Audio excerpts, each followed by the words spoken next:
안녕하십니까. 우요한 목사입니다. 오늘 말씀 통해서 우리가 정말 겸손한 자가 되어서 하나님이 높이는 자가 될 수 있기를 기도합니다.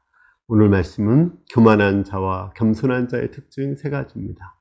말씀은 누가복음 14장 7절에서 11절입니다. 요절은 10절입니다.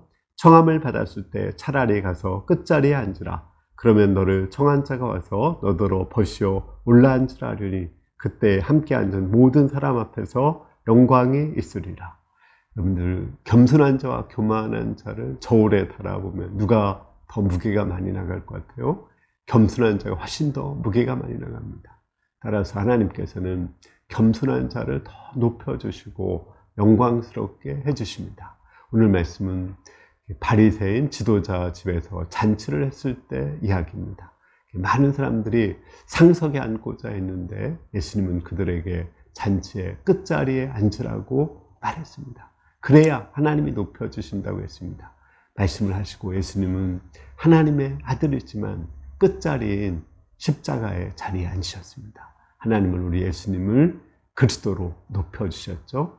우리도 끝자리에 앉아서 하나님의 높임받는 자가 될 수 있기를 기도합니다. 7절을 보겠습니다.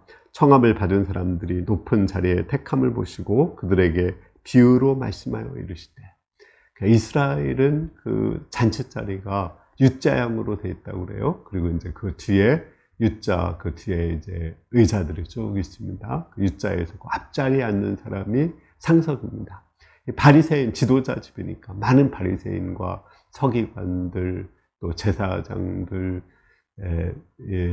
많은 그 유태인 지도자들이 그곳에 왔습니다. 그들을 누가 상석에 앉는가, 거기에 신경을 쓰고 있었습니다. 근데 예수님께서는 그들에게 높은 자리에 앉고자 하는 그들에게 어떻게 해야 되는지 말씀을 하셨습니다. 8절과 9절을 보겠습니다. 내가 누구에게나 혼인잔치에 청함을 받았을 때 상자에 앉지 말라. 그렇지 않으면 너보다 더 높은 사람이 청함을 받은 경우에 너와 너를 청한 자가 너더러 이 사람에게 자리를 내어주라 하리니 그때 내가 부끄러워 말석에 가게 되리라. 예수님은 그 서로가 높은 자리에 앉고자 하는데 오히려 높은 자리에 앉지 말라고 했습니다. 높은 자리에 앉으면 낮아진다고 말씀했습니다. 우리는 내가 나를 높이지 않으면 누가 나를 높이겠느냐. 내가 나를 높여서 높은 자리에 앉을 때 내 존재감을 뿜어낼 수가 있고, 또 높은 자리에 앉을 때 많은 사람들에게 인정과 칭찬을 받을 수가 있고 존경을 받을 수 있다고 생각해서 스스로를 높이려고 합니다. 그러나 예수님은 내가 스스로를 높이고자 하면 그 하나님이 우리를 낮추신다고 말씀하십니다. 우리 자신이 스스로 높아질 때 하나님이 우리를 낮추는 것은 역사적으로 많이 나타나 있습니다. 우리 사단이 어떤 존재입니까? 천사장이죠. 굉장히 높은 존재예요. 근데 그가 하나님의 자리까지 스스로 높이고자 했을 때 하나님은 사단을 불과 유황으로 타는 못에 집어 넣었습니다. 아담은 그 하나님의 형상을 따라서 만든 아주 존귀하고 아름다운 존재죠. 그런데 하나님과 같이 되고자 스스로를 높였을 때 낙원에서 쫓겨나서 이 지상에 살 수밖에 없게 되었습니다. 하나님이 없는 나라의 그 대표적인 나라가 바벨론이죠. 그 바벨론은 북극자리, 하나님의 자리에 앉고자 자신을 스스로 높이고자 했습니다. 하나님은 그를 음부에 낮추신다고 말씀하셨습니다. 이렇게 하나님을 믿지 않는 사람들만 자신을 높이는 것이 아닙니다. 하나님을 믿는 북이스라엘에서 보면 스스로 자신을 높이고 왕이 되고자 끊임없이 쿠데타를 일으킵니다. 그러면 그 다음 또 왕이 쿠데타를 일으켜서 그는 낮아지고 죽임을 당하게 됩니다. 이와 같이 자기 자신을 스스로 높이고자 하면 하나님이 철저하게 우리를 낮추신다는 것을 알 수 있습니다. 이렇게 자기를 높이고자 하는 그러한 사람들이 많은 곳, 그런 곳이 어디인지 아십니까? 지옥입니다. 자기를 높이고자 하는 자는 천국에 들어갈 수가 없습니다. 교만한 자는 천국에 들어갈 수가 없습니다. 잔치 자리에서 쫓겨나게 됩니다. 이 교만한 자들의 특징이 무엇일까요? 저는 세 가지를 생각했습니다. 교만한 자는 첫째는 자기 고집이 세요. 내 생각이 맞다고 하고 남의 생각, 하나님의 뜻은 옳지 않다고 해요. 내 생각대로만 행동하려고 하는 것, 그것이 교만한 것입니다. 둘째는 자기를 자랑합니다. 자기를 높이고 자기의 그 외모, 소유 이런 것을 자랑하고 지식을 자랑합니다. 또 자기의 자녀들, 가족들을 자랑합니다. 끊임없이 자기가 가지고 있는 것을 자랑하는 사람들, 이런 사람들이 교만한 사람입니다. 세 번째는 자기에게 아주 민감해요. 사람들이 자기를 알아주지 않고 조금이라도 무시한다고 생각하면 화가 나요. 또 다른 사람들이 나의 존재감을 인정해주고 높인다고 생각할 때 아주 기분이 좋아집니다. 하나님이 높임받고 다른 사람이 높임받는 데에는 관심이 없고 오직 자기 이름에만 관심이 있는 사람, 이런 사람이 교만한 사람입니다. 이렇게 자기 고집이 있고 자기 자랑하고 자기에게 민감한 사람들이 많이 있으면 그곳이 지옥이죠. 그런 사람이 우리의 가정에 있다면 그 가정이 지옥이 되고, 그런 교만한 사람이 교회에 있다면 그 교회가 지옥처럼 변하게 될 것입니다. 따라서 우리는 자기 스스로를 높이고자 하지 말고 자기 자신을 낮춰야 됩니다. 10절과 11절을 보겠습니다. 청함을 받았을 때 차라리 가서 끝자리에 앉으라. 그러면 너를 청한 자가 와서 너더러 벗이어 올라앉으라 하리니 그때에 함께 앉은 모든 사람 앞에서 영광이 있으리라. 무릇 자기를 높이는 자는 낮아지고 자기를 낮추는 자는 높아지리라. 예수님은 끝자리에 앉으라고 했습니다. 끝자리에 앉으면 하나님께서 나를 높여주신다고 말씀했습니다. 사도 베드로도 그랬죠. 하나님의 능하신 손 아래에서 겸손하라. 때가 되면 하나님이 너희를 높여주신다고 말씀했습니다. 잠언에도 교만은 패망의 선봉이요 겸손은 존귀의 앞잡이라고 했습니다. 우리가 해야 될 것은 끊임없이 자기를 낮추는 것입니다. 하나님이 그러면 그 사람을 높여주십니다. 이것도 역사적으로 많이 검증된 사례입니다. 저는 이 겸손한 사람 생각하면 요셉이 생각나요. 요셉은 이렇게 귀공자처럼 자랐지만 노예로 팔려가고 또 나중에는 죄수가 되었어요. 그렇지만 자기 자신을 하나님 앞에서 죄인으로 발견하고 또 거기서 충성을 하고 최선을 다하며 다른 사람들을 섬기는 삶을 살았습니다. 하나님은 그를 총리로다가 높여주셨습니다. 모세는 이집트의 왕자였습니다. 그렇지만 그는 하루아침에 이제 미디안 광야로 망명을 가서 처가설이하고 양치는 생활을 했습니다. 그러나 그것을 겸손하게 감당하고 40년 동안이나 감당했습니다. 하나님은 그를 이스라엘의 출애굽 지도자로 높여주셨습니다. 이렇게 자기를 낮추시고 이렇게 낮아진 가장 대표적인 사람은 바로 예수님이죠.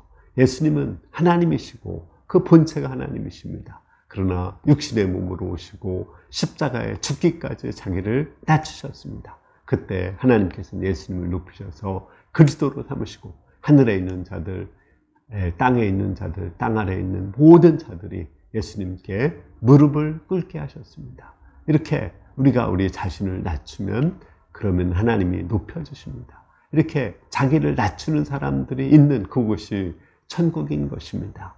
이 자기를 낮추는 사람의 특징은 뭘까요? 아까 교만한 사람의 특징 세 가지를 봤죠. 자기를 낮추는 사람의 특징은 다른 사람의 의견을 잘 들어줍니다. 자기 의견을 고집 피우지 않고 다른 사람들의 의견을 들어주고 하나님의 말씀에 듣고 순종하는 그런 사람입니다. 그리고 교만한 사람은 자기를 자랑하지만 겸손한 자는 하나님을 자랑하고 이웃을 자랑하게 됩니다. 무슨 일을 해도 내가 잘해서 된 것이 아니라 주위 사람들이 잘해서 됐다고 말합니다. 주로 미국에서는 그런 관습이 있다고 그래요. 책을 냈을 때 항상 그 책을 내게 된 것을 자기 아내나 또는 자기 주위 사람들이 도와줘서 그 책을 내게 되었다. 이렇게 말을 한다고 합니다. 제가 알던 옛날에 유선생이라는 영어 선생이 있었는데 학생들을 아주 잘 지도합니다. 리더십이 있고 학생 그 반을 너무 잘 관리하는데 그러면 사람들이 막 칭찬을 하죠. 그러면은 내가 잘한 게 아니라 우리 학생들이 잘 따라줘서 그렇다고 그렇게 학생들에게 영광을 돌리는 걸 보았습니다. 그런 것이 겸손한 거죠. 또 겸손한 자는 내가 밑거름이 되고 다른 사람이 잘 성장하고 잘할 수 있도록 도와주는 것입니다. 다른 사람이 성공하도록 도와주는 사람, 또 다른 사람을 존중하고 다른 사람이 높아지도록 도와주는 사람, 그런 사람이 겸손한 사람입니다. 이렇게 다른 사람들의 의견을 존중하고 다른 사람을 자랑하고 다른 사람이 잘 되기를 바라면 그곳이 어디겠어요? 천국이죠. 그런 사람이 있다면 그 가정이 천국이고 그런 사람이 교회에 있다면 그 교회가 천국으로 바뀌는 것입니다. 우리가 천국과 같이 만들려면 겸손한 사람이 되어야 됩니다. 결론적으로 저는 이 겸손한 사람 하면은 조덕삼 씨가 생각났습니다. 제가 한 2주 전에 김제 금산교회, 김제 금산에 있는 금산교회, 기역자 교회로 유명한 곳을 방문했습니다. 그곳에는 우리 초대 예수님을 믿은 우리 믿음의 선배들이 있는데 그 이자익 씨와 조덕삼 씨가 있습니다. 조덕삼 씨는 그곳의 대지주고 그가 예수님을 믿고 나서 그 땅을 이렇게 주님께 드리고 또 교회 건축도 했습니다. 그 교회가 지금까지 있습니다. 그리고 그 가정에 마부고 머슴인 그 이자익 씨를 전도해 가지고 예수님을 믿게 했어요. 이자익 씨는 조덕삼 씨보다 15살이 어립니다. 그 당시에 머슴은 아무리 나이가 많아도 그 어린아이가 하대하고 반말을 하는 그런 시대였습니다.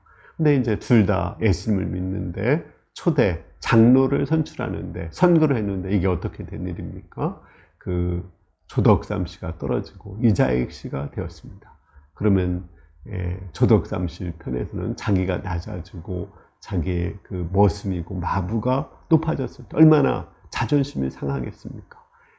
그러면 교회를 따로 이제 나가서 자기를 따르는 사람들과 함께 또 다른 교회를 만들 수도 있죠. 그러나 그렇게 하지 않았습니다. 자기는 집사가 되고 그 이자익 씨를 장로로 해서 그 초대 그 교회를 섬겼습니다. 그리고 그 이자익 씨가 하나님을 사랑하고 청명한 것을 보고 공부를 가르쳐주고 또 그를 신학교에 보내고 그 모든 신학비 학비를 다 대줬습니다. 그리고 신학을 마치고 목사가 되었을 때 다시 그 교회에 초청해서 그 교회 목사로 이렇게 부임하게 하고 또 자기는 거기에 장로가 되어서 섬겼습니다. 이 이자익 씨가 나중에 우리나라 장로교가 통합인 합동으로 나눠지기 전에 3대에 걸쳐서 총회장을 한 그런 분입니다.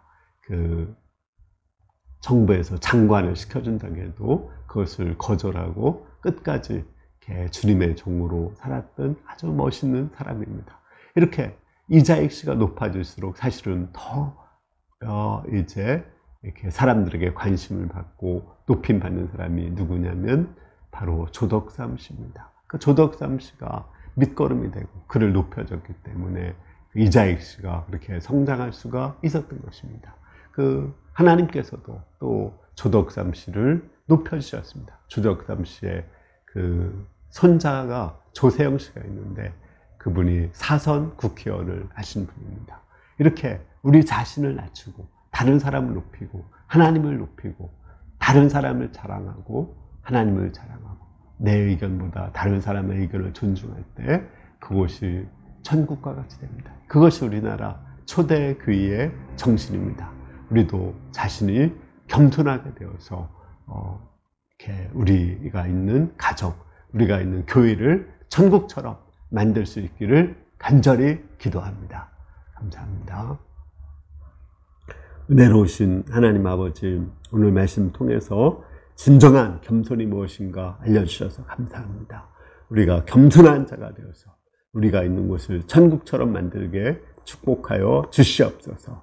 예수님의 이름으로 기도했습니다. 아멘. 우리가 겸손해지는 건 쉬운 일이 아닙니다. 작은 것부터 자꾸 연습을 해야 돼요. 우리 본성이 교만하기 때문에 연습을 해야 됩니다. 겸손을 연습해서 우리의 가정, 교회, 또 우리의 직장을 천국처럼 만들어갈 수 있기를 기도합니다. 감사합니다.